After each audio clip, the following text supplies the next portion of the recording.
Park is still fenced off. Today is December 7th or 8th. And all these parks, the big concern that nobody could use because too many people were just filling the parks or abusing. Now nobody gets to use the park. These things have been fenced off for the last couple of weeks. There's no repairs. There's no use. It's just turned into almost like a prison camp, an empty prison camp. When just weeks before, or a month ago, this was full of people. And it was a community, and it was the people of Portland. Now we got law enforcement came in, riot squads, and nobody gets to use the park.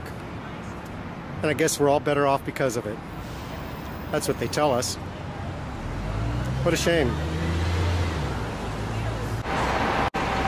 Hello folks, here we are on Jefferson Street, Park Avenue. Now what I wanted to show you was the grass here in the park. Now Occupy Portland was not in this park. And yet, look at this.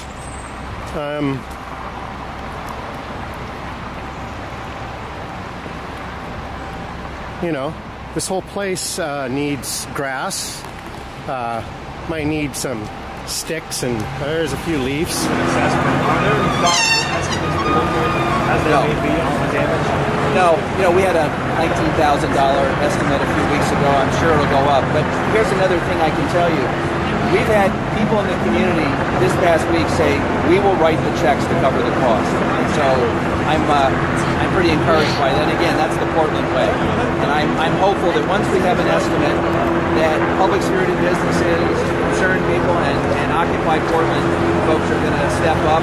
We'll get some private funds and defray the cost of the repair work. Commissioner, lots of talk about the cost.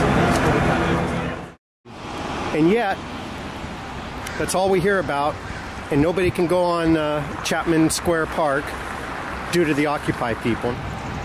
But I wanted to point out today on January 6th, this is how the park looks around here.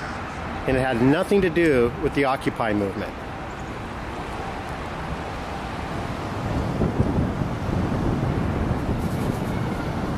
We're looking at Chapman Park here.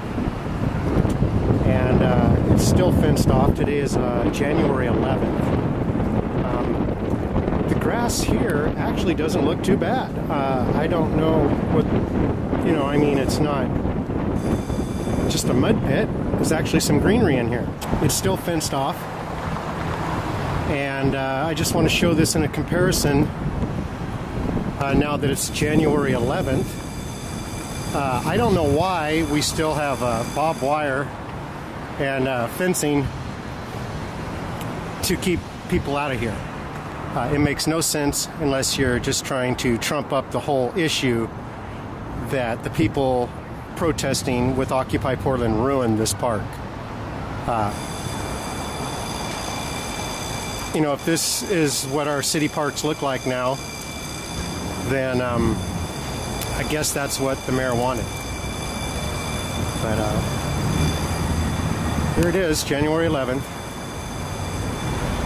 I'm kind of curious what it's costing to put this fencing up. I know we spent millions of dollars on police overtime, and now we're spending probably thousands on fencing.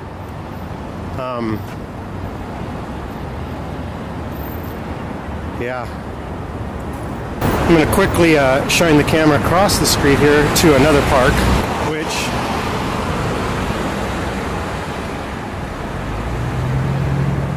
and I guess this park has been totally ruined too, I guess.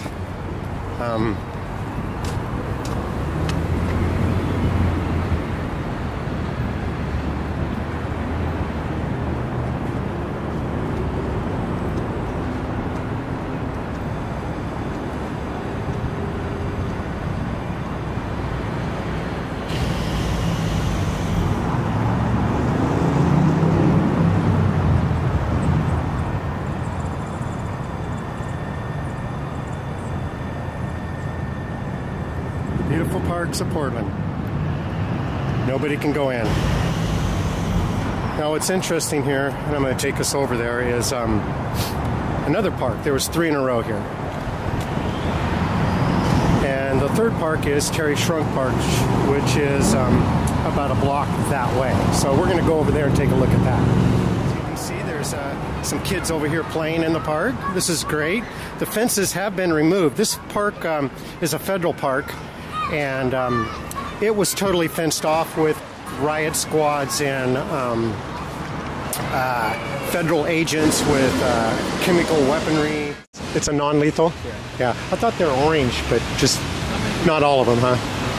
Yeah. Just looking at what's going on. Looks pretty armed. Is that like a tear gas, probably, or tear gas? Yeah. Just curious because I'm a citizen in my city, around my park, and kind of curious what's going on. Looks pretty heavy armored up. Chemical weaponry and what ended up happening is the ACLU sued them or filed a complaint to use the park. So apparently that opened up this gate, and now people can use the park, which is great. Nobody's abusing it. Kids are playing in it. And yet across the street here, we still have the fences. And that's a different story. Now we have to the left here, the federal. Took a lawsuit to get it back open, and then we have the Portland parks over here, which are, as of January 11th, still closed down.